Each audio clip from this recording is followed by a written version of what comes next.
vihdoin löytyi tuohon 550 Blade ehjä etuperään ja mulla on jo 2 rikkinäistä näitä ja molemmissa samaa vikasta. Noista kehkeä nuo lautasperän pultit auki. Mä sitten tämän käytetyn peräänkin heti ensimmäisenä levätin auki. Ja haluan tutkailla, että mitä tältä sisältä löytyy. Kyllä tämä ehjä on, ei siinä mitään, mutta minä arvelin, että minä tähän vaiheen heti suosilta ennen kuin laitan edes paikallinen mönkiä tätä perään. Mä vaihan siihen vahvemmat pultit ja laitan lukkoliimalla nuo.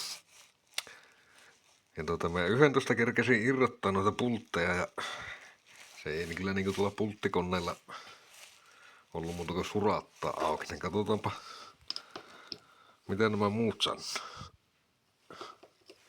Noniin, aukes sormilla.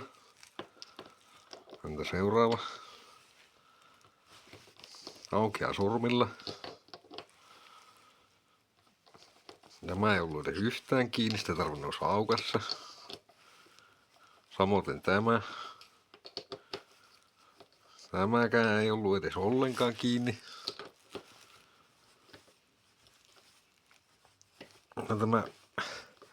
No ei tämäkään kiinni. Pyörii nihkeästi. Joo, ja tämä oli niinku... Tämä olisi varmaan tippunut tästä jo hetken päästä.